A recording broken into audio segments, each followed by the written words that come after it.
What's good, everybody? It's your boy, O'Shea Duke Jackson, back at it again with another episode of The Celebrity Junk. I grew up partly in LA. At that time, I was a big time Lakers fan, and then I fell back in love with the Lakers back in 1994, 1995, when there was my man James Worthy on the team. Nick Van Exel was there, Vlade Divac. That was Nick Van Exel's rookie year.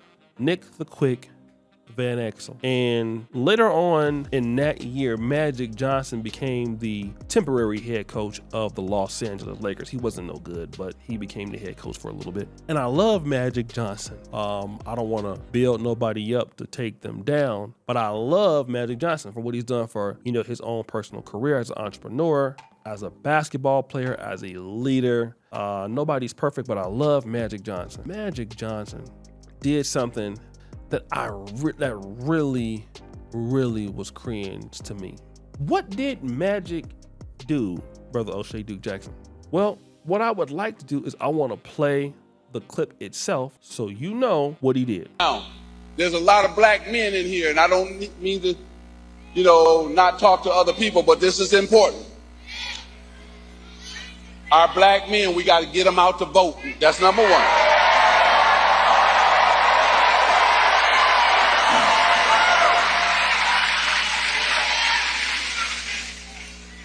Kamala's opponent promised a lot of things last time to the black community that he did not deliver on.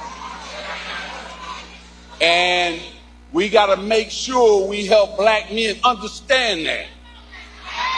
So that's why I'm here, to make sure I help black men understand. First, get out and vote, and then vote for the next president of the United States, Kamala Harris.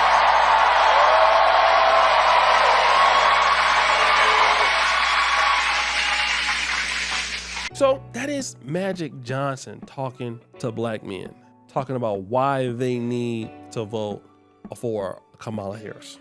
And when I got this particular email, a lot of you black men, the first thing that I saw was black men pointing out to the fact that Magic Johnson's son is gay. Okay, so he wants black men to vote for Kamala Harris, but his son is gay. EJ Johnson is gay. So how is he gonna come out and tell black men what to do when he can't even get his own son to, basically not be gay? That's what I was hearing. Which, let me just tell you this. For me, I don't care anything about that. That's not here nor there, okay? I know a lot of black men were making that the point, but that's irrelevant to what the conversation is. The conversation is this. What do black men get, Mr. Magic Johnson, for voting for Kamala Harris?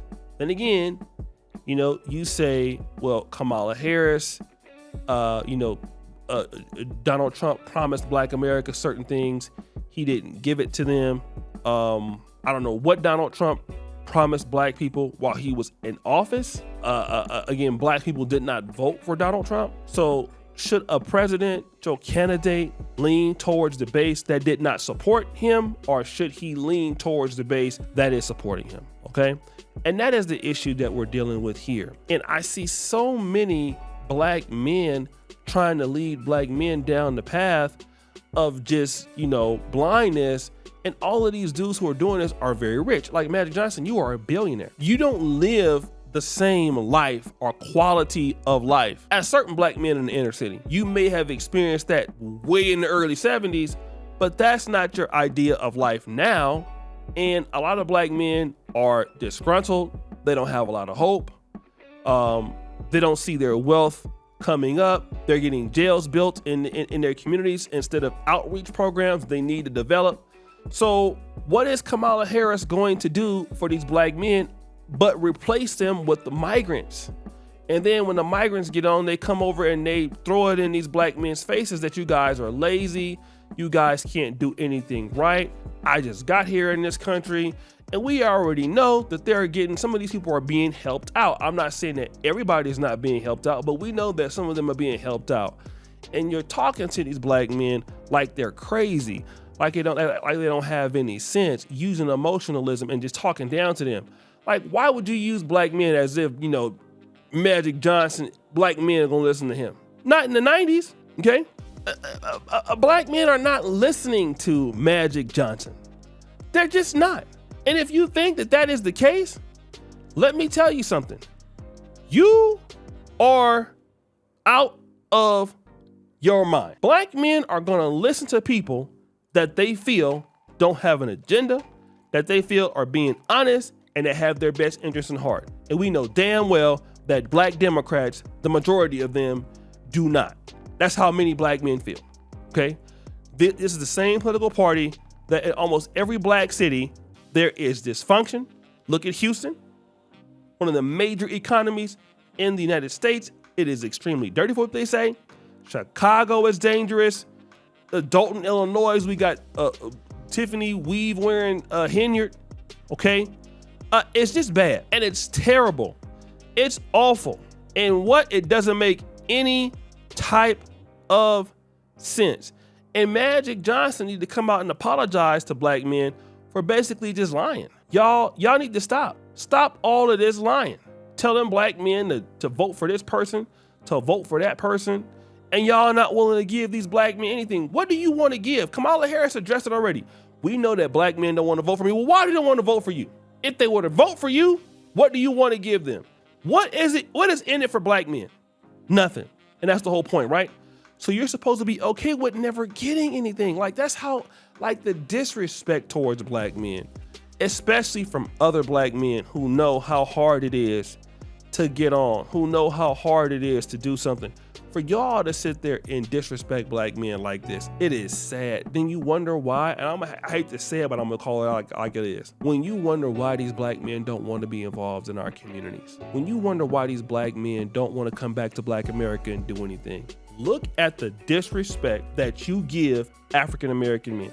And then you wonder why you don't get a lot of business in your community. You wonder why these guys don't care. You wonder why these guys don't want anything to do with your ass. When you see that, then check yourself, because you guys are so entitled. You expect to get everything for doing nothing. And at this point, man, you guys need a new strategy. Stop talking down to black men. That's first and foremost. Y'all need to figure out a way to basically talk to black men, tell black men what it is that y'all intend to do for them, wanting to work with them as a group. What do you expect to do for African American men? Instead of just being hella sassy and pointing your fingers and telling somebody what to do when you have nothing planned but to just use black men. That's all y'all want to do. Let's just use black men. Why? Well, because we can. There ain't nobody, no way. So why should we care? That's y'all attitude. And I'm like, really? Is that what you do? Is that what we're doing out here? Like, it's ridiculous. You guys really need to quit. So guys, what do you think? It's your boy O'Shea Duke Jackson back at it again with another episode of Let's Celebrity Drunk. Follow me,